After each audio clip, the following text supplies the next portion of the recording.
राधे राधे भक्तों, जय श्री कृष्णा, जय श्री राधे। लक्ष्मीपति श्री विष्णु भगवान की जय। जय श्री कृष्णा। ओम नमो भगवते वासुदेवाय नमः।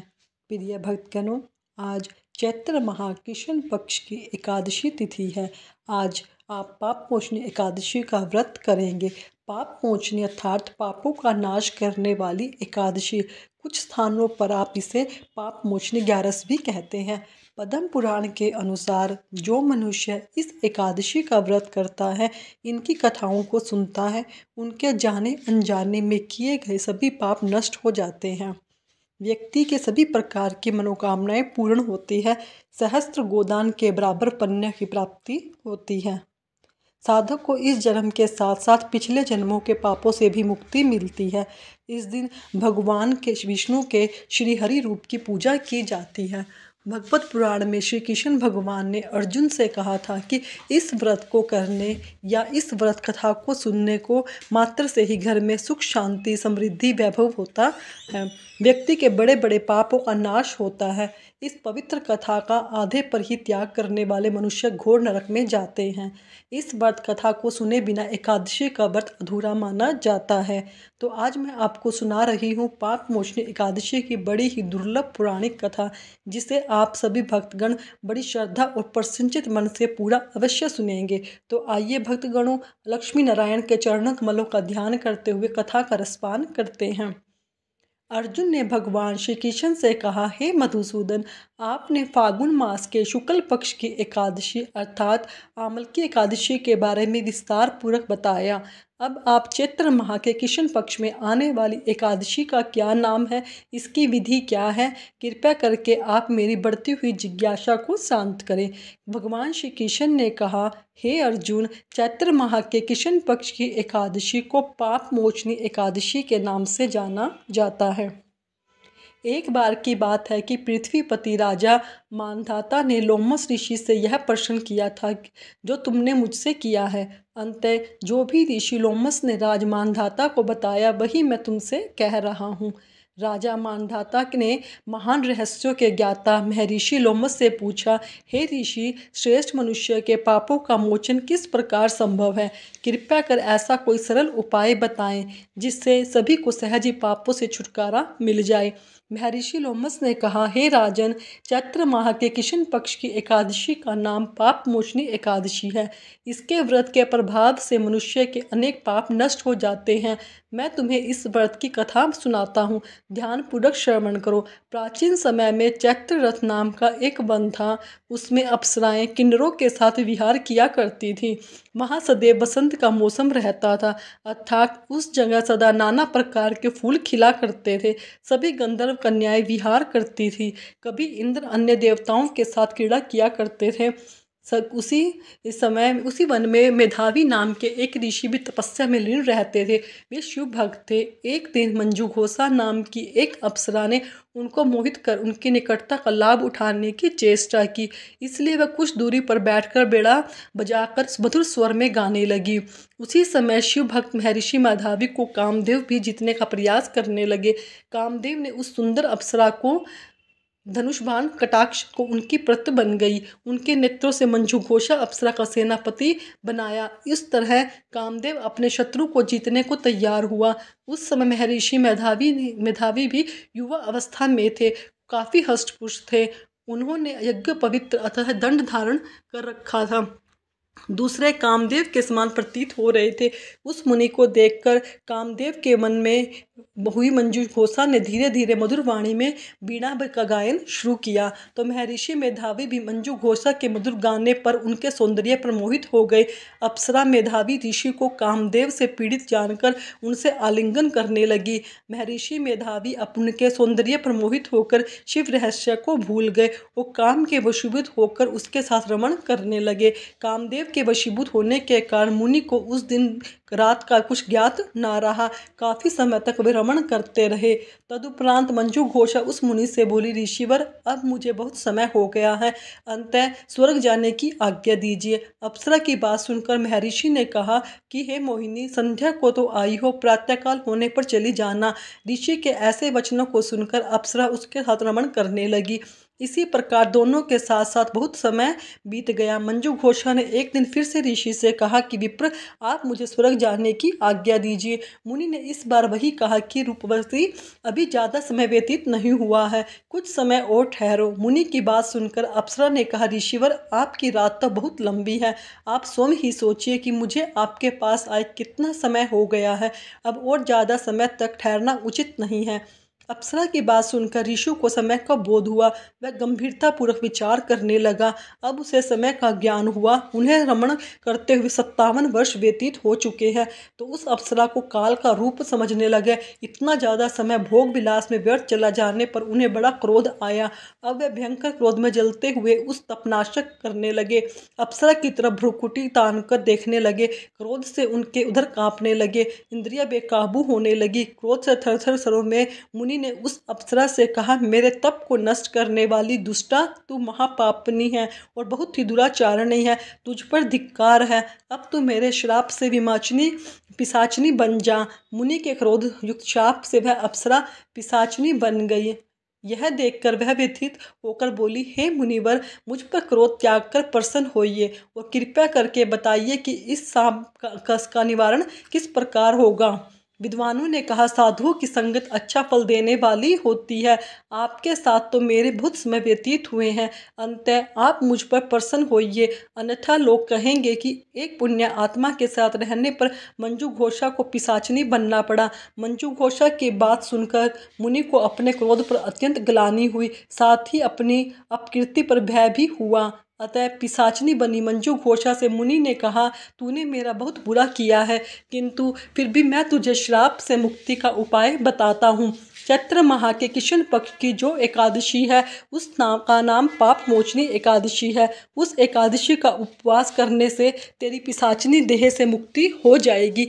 ऐसा कहकर मुनि ने उसको व्रत का सब विधान समझा दिया। फिर अपने पापों का प्रायश्चित करने के लिए वे अपने पिता चमन ऋषि के पास गए। चमन ऋषि ने अपने पुत्र मेधावी को देखकर कहा, हे पुत्र, ऐसा क्या हुआ कि तूने कि तेरे सभी तप नष्ट हो गए हैं, जिससे तुम्हारा समस्त तेज मलिन हो गया है। मेधावी मुनि ने लज्जा से अपना सिर झुकाकर कहा, पिता श्री, मैंने एक अप्सरा से रमण किया, बहुत बड़ा पाप किया, इसी कारण संभवतः मेरा सारा तेज तप नष्ट हो गया है। कृपया करके आप मुझे इस पाप से छूटने का उपाय बताइए। ऋषि ने कहा कि हे पुत्र, तुम चैत्र माह के कृष्ण पक्ष की पाप मोचनी एकादशी का विधि पूर्वक भक्ति भाव के साथ व्रत करो, इसके तुम्हारे सभी पाप नष्ट हो जाएंगे। अपने पिता चमन ऋषि के वचनों को सुनकर मेधावी मुनि ने पाप मोचनी एकादशी का विधि पूर्वक व्रत किया। उसके प्रभाव से उनके सभी पाप नष्ट हो गए। मंजू घोष अप्सरा भी पाप मोचनी एकादशी का उपवास करने से पिशाचनी देह से छूटकर पुनः अपना सुंदर रूप धारण करके स्वर्गलोक को चली गई। लोमश मुनि ने कहा कि हे राजन, इस पाप मोचनी एकादशी के प्रभाव से समस्त पाप नष्ट हो जाते हैं। इस एकादशी के कथा के श्रवण व पठन से हजारों गोदान करने का फल प्राप्त होता है। इस उपवास के करने से ब्रह्म हत्या करने वाले, स्वर्ण चुराने वाले, मद्यपान करने वाले, गमन करने वाले आदि सभी भयंकर पाप नष्ट हो जाते हैं और अंत में स्वर्गलोक की प्राप्ति होती है। राजन, तुमने विष्णु भगवान की लीलाओं को तो सुना है। यह पाप मोचनी एकादशी का व्रत का प्रभाव ही था कि पुराने समय में एक निर्दयी कुष्ठ रोगी बहेलिया को गंगा जी ने चैत्र माह के कृष्ण पक्ष की पाप मोचनी एकादशी के दिन गंगा में स्नान करके तुलसी वृक्ष की पूजा करने तथा पाप मोचनी एकादशी व्रत कथा को सुनने की सलाह दी। इसके बाद बहेलिया ने इस तिथि को तुलसी के पौधे का पूजन कर व्रत कथा का श्रवण किया। वह रोग मुक्त हुआ और पाप मुक्त हुआ। इसी संदर्भ में एक प्राचीन कथा है। प्राचीन काल में काशीपुरी में एक देवव्रत नामक ब्राह्मण हुआ था। उसकी मालती नाम की एक पापनी पुत्री थी। उसका विवाह सत्यशील नामक एक बड़े विद्वान ब्राह्मण के साथ किया गया, परंतु वह रूप यौवन युक्ता कभी भी पति को प्रिय न हुई। वह अपने पति से न प्रेम करती थी, उसे ज़्यादा द्वेष रखती थी। वह अपने पति पर क्रोध करके उसे वशीभूत करने की इच्छा से पतित स्त्रियों के बताए अनुसार अपने पति के दास का समान वश में करने का वशीकरण के लिए औषधियाँ लेने हेतु एक योगिनी के मंदिर में जाकर योगिनी को प्रसन्न करने लगी।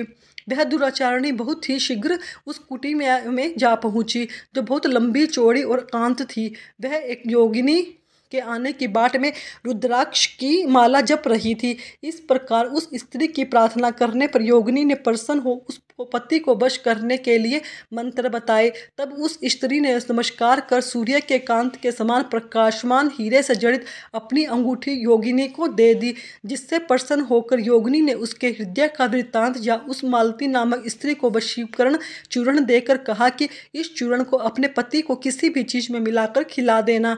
ऐसा करने से तेरा पति तेरे वश में होकर किसी के पास नहीं जाएगा तथा तेरे दुष्ट चरित्रों को देखकर भी उसे कुछ समझ में नहीं आएगा। उस स्त्री ने घर जाकर संध्या के समय वह चूर्ण दूध में मिलाकर अपने पति को दे दिया। उस चूर्ण के पीने से उसे क्षय रोग हो गया, जिससे वह दिनों दिन क्षीण होने लगा। उसके गुह्य स्थान में घाव होने लगे, कीड़े पड़ गए। पति की ऐसी दशा हो जाने पर वह दुष्ट स्त्री इच्छापूर्वक विचरने लगी। उसका पति घाव की पीड़ा से व्याकुल हो त्राही त्राही पुकारने लगा और बोला कि हे शोभनी, मैं तेरा दास हूँ, तेरी शरण में हूँ, मेरी रक्षा कर, मैं पर स्त्री की इच्छा नहीं करता हूँ। अपने पति की ऐसी बात सुनकर वह घबरा गई और पति के जीवन से मेरा सुहाग बना रहे ऐसा विचार कर योगिनी के पास फिर से गई और उससे सब बातें कह गई। तब उसने पहले औषधि को शांत करने के लिए दूसरी औषधि दी। उसका सेवन करते ही उसके पति का रोग ठीक हो गया। वह सदैव घर में ही रहता था, उसके वश में हो गया। उसकी स्त्री के पास सभी जातियों के व्यभिचारी पुरुष आते थे, काम के बहाने से आने लगे और उस पाप के कारण उसके शरीर में भयानक प्राणनाशक फोड़े निकल गए, जिन्होंने उसकी नाक, जुभा और दोनों कान में छेद कर दिए। उसके स्तन कट गए और अंगुलियों की डोट बंध गई। कुछ कुष्ठी रोग हो गए। अंत में वह देह त्याग कर नरक में चली गई। 15 सहस्र वर्ष तक ताड़भाड़ नाम के नरक में जलते रहने के कारण 100 जन्म तक बार बार कुत्ते की योनि में पड़कर घर घर घूमती रही। फिर सौराष्ट्र देश में पद्म बंधु नामक ब्राह्मण की दासी के घर कुतिया बनी। उसके कान टूटे फूटे, पूंछ खिनबिन तथा मस्तक में कीड़े पड़े हुए थे। इस प्रकार उस जन्म में भी वह अनेक प्रकार के क्लेशों को सहन करती रही। देवयोग से जब कर्म फल पूरा हो गया तो चैत्र माह के कृष्ण पक्ष के पाप मोचनी एकादशी के दिन पद्म बंधु का पुत्र नदी में स्नान करके पवित्र गीले वस्त्रों से घर आया। वहां तुलसी स्तंभ के पास उसने अपने चरण धोए। उसी स्तंभ के नीचे वह कुतिया भी सो रही थी। सूर्योदय से पहले वह कुतिया उस चरणों में धोए गए जल में लेट गई और जिससे सभी अशुभ कर्म तत्काल नष्ट हो गए। पूर्व जन्म के याद भी आ रही। तब वह पूर्व जन्म में किए कर्मों को सोच सोचकर ताप से व्याकुल हो त्राही त्राही करने लगी।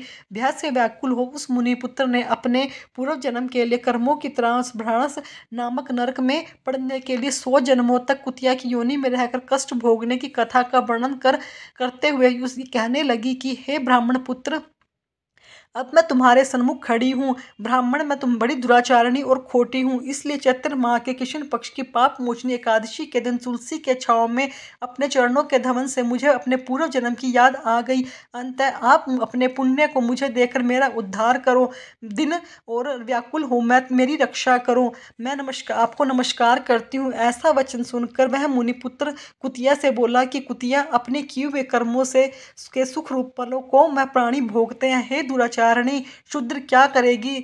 मुनि पुत्र ने ऐसे कहने पर कुतिया अत्यंत दुखी होकर चित्कार करने लगी। उसके पिता से कहने लगी कि पद्म बंधु, मैं तुम्हारे द्वार पर खड़ी हूँ, कुतिया हूँ, मेरे द्वारा दिए किए रोटी को नित्य खाती हूँ। तुम मेरी रक्षा करके गृहस्थ महात्माओं के घर पर जो पड़े रहते हैं उनका उद्धार करना उनका आवश्यक कर्तव्य है। ऐसा ना करने से वे भगवान के कोप से अपने सर्वस्व को नष्ट कर अंत में नरकगामी होते हैं। ऐसा वेद वेदांतों का मत है। यह कर्म कर्तव्य है। तुम दयालु हो, अंतः मुझ दुष्ट बुद्धि का उद्धार करो। दुखिया कुतिया के ऐसे वाक्य सुनकर पद्म बंधु शीघ्र घर से बाहर आए और कुतिया से पूछने लगे, क्या बात है। तब वहां पर खड़े हुए मुनि पुत्र ने सबका कथा का वर्णन किया। अपने पुत्र के वचन सुनकर वे विस्मय होकर बोले, मेरा पुत्र होकर भी तूने यह क्या किया। हे पुत्र, साधुओं को ऐसे वाक्य शोभित नहीं देते। देखो, चंद्रमा, सूर्य, पवन, पृथ्वी, अग्नि, जल, चंदन और महात्मा लोग सभी परोपकार में स्थिर हैं। हे पुत्र, दधीचि ने देवताओं को उपकार के लिए दैत्यों को महाबली जानकर अपनी हड्डियां भी निकाल कर दे दी थी। राजा शिव ने कबूतर के बदले अपने मांस काट कर दे दिया था। जीवित वितवाहन नामक राजा ने भी महात्मा गरुड़ के लिए अपने जीवन का त्याग कर दिया था। विद्वान ब्राह्मण तो सदा दया ही करते हैं। जैसे मेघ शुभ तथा अशुभ दोनों ही जगहों पर बराबर पानी बरसाता है तथा चंद्रमा चंडाल के घर में भी प्रकाश करता है, उसी प्रकार बार बार प्रार्थना करती हुई उस कुतिया के दुख को मैं अपने पुण्य के प्रभाव से दूर करूंगा। हे नारद, इस प्रकार पुत्र को समझाकर सोमपुत्र पद्मबंधु ने कुतिया से कहा कि कुतिया, मैं तेरे निमित्त एकादशी के दिन किया हुआ पुण्य तुम्हें देता हूँ। तू अब अपने सब पापों से छूटकर विष्णु लोक को जा। पद्मबंधु के इतना कहते ही हे नारद, वह कुतिया अपने जीर्ण शरीर को त्याग कर दिव्य आभूषण पहनकर 100 सूर्य के समान प्रभावशाली सावित्री होकर ब्राह्मण से आज्ञा मांगकर दसों दिशाओं में प्रकाश करती हुई चली गई। फिर स्वर्ग में अनेक प्रकार के महाभोगों को भोग कर नर नारायण के अनुग्रह के चैत्र कृष्ण एकादशी के प्रभाव से उर्वशी नामक श्रेष्ठ अंगों वाली देवताओं की प्रिय अप्सरा बनी, जिसे योगी जन योग द्वारा प्राप्त करते हैं। ऐसे इस महान कथा को सुनने से सभी भक्तगणों का कल्याण होता है तथा उनका यश दिनों दिन बढ़ता है। तो एक बार प्रेम से बोलिए श्री शालिग्राम भगवान की जय। ओम नमो भगवते वासुदेवाय। प्रिय भक्तगणों, अब श्रवण करेंगे एकादशी के दिन सुनी जाने वाली एकादशी माता की कथा। यह कथा सुने बिना व्रत कथा अधूरी मानी जाती है, तो इसे पूरा अवश्य सुनिएगा। एक बार एक बूढ़ी माँ ने एकादशी का व्रत रखा, बड़ा ही भाव भक्ति पूजा अर्चना की। उन्हें वृद्धावस्था में क्या बाधा थी, वह तो अपने पुत्र पौत्रों की सुख सुविधा के लिए व्रत किया करती थी। वे दिन भर तो जरा कठोर नमन करके अपने प्रयास को रोक देती थी। दिन में ब्राह्मणों को मिट्टी के पात्र में भरकर पानी और ऋतु फल दान किया करती थी, दही वितरण किया करती थी। उन्हें गर्मी के कारण बहुत बेचैनी हो रही थी, इस कारण वे बहुत देर तक पानी में खड़ी पड़ी रही, मुंह धोती रही। तब बहुत कहीं थोड़ा बहुत धैर्य बंध गया। धूप तो तेज पड़ ही रही थी, इस कारण बार बार मुंह सूख रहा था, बहुत बेचैन हो रही थी।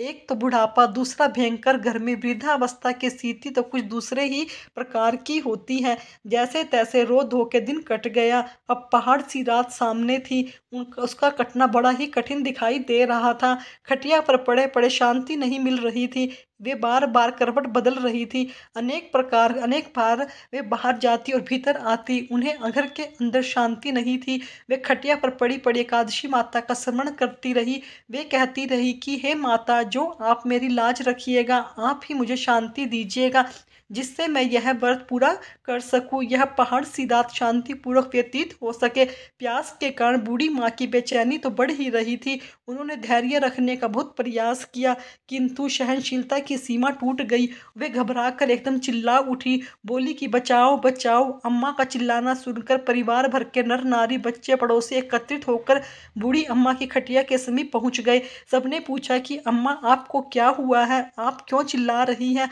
आप इस वृद्ध अवस्था में यह कठिन व्रत क्यों कर रही हैं। अम्मा जी की शक्ति से ही भक्ति होती है। थोड़ी ही देर में फिर से बोली कि ओ मेरे प्राणनाथ, प्राण निकले जा रहे हैं, मेरी छाती पर ठंडे पानी का घड़ा रख दो। अब नातियों ने दादी की छाती पर ठंडे पानी का पात्र रख दिया। तब उन्हें कहीं थोड़ा सा आराम मिला और थोड़ी देर के लिए उन्होंने अपनी आंखें बंद कर ली। अब एकादशी माता ने सोचा कि यह बूढ़ी अम्मा तो बहुत कठोर है, जरा जाकर इसकी परीक्षा लेनी चाहिए। आधी रात को मुर्गा बनकर टर्टर करने लगा। मुर्गे की आवाज़ सुनकर दादी जल्दी से उठी और बाहर जाकर आसमान की ओर देखा। किंतु आसमान में कहीं तो प्रातःकालीन तारा नजर नहीं आया। सोचने लगी, यह मुर्गा कैसे क्यों बोल रहा है। उन्हें प्यास तो लग रही थी, थोड़ा बहुत उनका मन भी विचलित हो गया। अंततः उन्होंने दृढ़ निश्चय कर लिया कि मैं अब व्रत को पूर्ण करके ही छोड़ूंगी, चाहे भले ही मेरे प्राण क्यों न निकल जाए। यह सोचकर वे फिर से खटिया पर शिथिल होकर लेट गई। थोड़ी देर में एकादशी माता ने उनकी फिर से परीक्षा लेनी चाहिए। एक छोटी सी बालिका एक गिलास में शरबत लेकर उसके सिरहाने आकर खड़ी हो गई और जोर से बोली कि दादी जी, सवेरा हो गया है, आप हाथ मुंह धोकर शरबत पी लीजिए। पहले तो शरबत का गिलास देखकर उसका मन चंचल उठा, किंतु अचानक व्रत का स्मरण हो आया और उसने सोचा कि किसी भी प्रकार से अभी शरबत नहीं पिया जा सकता और वे शांतिपूर्वक अपनी खटिया पर लेट लेट गई। थोड़ी ही देर में उन्हें ऐसा लगा जैसे किसी ने उन्हें पानी के कुएं में पलट दिया हो। वे बड़ी देर तक हाथ पैर चलाती रही, किंतु उन्होंने अपने मुंह से एक बूंद भी पानी जाने नहीं दिया। वे दृढ़तापूर्वक अपना व्रत का पालन करती रही। थोड़ी देर में ना जाने कहाँ से सामने आग जलने लगी, जिससे भारी गर्मी बढ़ने लगी। प्यास के कारण प्राण निकलने लगे, किंतु बूढ़ी अम्मा का कुछ भी नहीं बिगाड़ पाया। वे यहाँ भी तरह मुस्कुराती हुई बैठी रही। थोड़ी ही देर में बाहर प्रकाश दिखाई देने लगा। ऐसा लगा जैसे सवेरा हो गया। बूढ़ी अम्मा ने जब बाहर निकलकर देखा तो समझ गई अभी सवेरा होने में 3-4 घंटे की देरी है। यह जानकर वे शांतिपूर्वक इधर उधर घूमने लगी। फिर एकादशी माता की यह बात अच्छी तरह से समझ गई कि यह बूढ़ी अम्मा किसी भी प्रकार से अपने व्रत को पूरा करेगी, टालेगी नहीं। वे उनके सत्य व्रत को अच्छी तरह से समझ गई। अब सवेरा होते ही बूढ़ी माता ने स्नान किया, भगवान का पूजन पाठ किया, एकादशी की कथा सुनी, ब्राह्मणों को भोजन दक्षिणा देकर भोजन कराया। तब कहीं उन्होंने व्रत का पारण करके जल ग्रहण किया। कन्या को भोज कराने के बाद अम्मा ने स्वयं भोजन किया। उस श्रेष्ठ व्रत के प्रभाव से बूढ़ी अम्मा की आयु में वृद्धि हो गई। उनका घर परिवार हरा भरा हो गया। अब उनको कोई अभाव ना रहा। वे हर तरह के सुख साधनों से संपन्न हो गई। नाती नातिन से उनका पूरा घर भर गया। उसी दिन से 12 महीने की एकादशी का व्रत करने लगी।